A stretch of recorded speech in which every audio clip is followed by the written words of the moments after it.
ఒక ఈనాడు రిపోర్టర్లకి అంటే ఒకప్పుడు అసలు తెలుగుదేశం మీద కోపం రావడానికి కారణం ప్రభుత్వ అధికారులకి, పోలీసులకి, రెవెన్యూ అధికారులకి వీళ్ళందరికీ. ఎందుకంటే ఈనాడులోనో జ్యోతిలోనో ఒక వార్త రావడం, దానికి స్పందించేసి ప్రభుత్వం చర్యలు తీసుకోవడం, దాంతో వాళ్ళందరూ కూడా ప్రభుత్వం మీద కోపం పెంచుకున్నారు. వీళ్ళు మమ్మల్ని బ్లాక్మెయిల్ చేశారని చెప్పేవాళ్ళు. 2014-19 మధ్యలో అట్లా పత్రికల మాటని పట్టించుకోలేదు చంద్రబాబు. అయితే అయినా ఓటమి పాలారు. మళ్ళీ ఆ పత్రికల మాట పట్టించుకోవాలన్న రూట్లో వెళ్ళారు. అందుకే చివరికి పార్టీని, ప్రభుత్వాన్ని ఇవాళ ఈ పత్రికలు నడుపుతున్నాయి. ఆ అర్ధజన మీడియా నడుపుతోంది.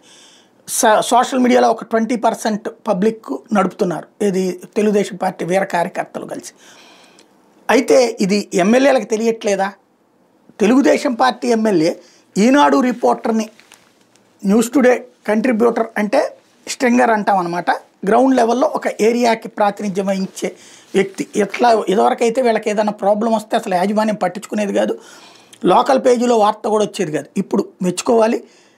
పేపర్లో మెయిన్ ఎడిషన్లో ఒక వార్త రాసింది అంటే at the same time Telugu Desam ఎమ్మెల్యేనే ఈనాడు రిపోర్టర్ని బెదిరించినటువంటి సంఘటన సంచలనం సృష్టిస్తుంది.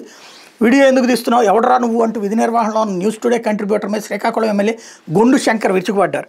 విలేకరులని చెప్పినా ఆయన వినలేదు. ఫోన్ తీసుకుని చిత్రాలు, వీడియోలు తొలగించాలని సిబ్బందిని ఆదేశించడంతో వాళ్ళు డిలీట్ చేశారు. శ్రీకాకుళం గ్రామీణ మండలం కుందువారిపేటలో సోమవారం సోలార్ విద్యుత్ దీపాలను ఎమ్మెల్యే ప్రారంభించారు. ఈ కార్యక్రమం ముగిసిన అనంతరం ఇప్పిలి గ్రామస్తులు గొండు శంకర్ని కలిశారు.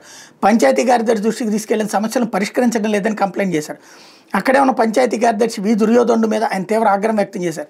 నిన్ను తీసేస్తే కానీ అన్ని సమస్యలు పరిష్కారం అవుతాయా? నాటకాలు ఆడుతున్నావా? మరో పార్టీకి ఊడిగం చేస్తున్నావా?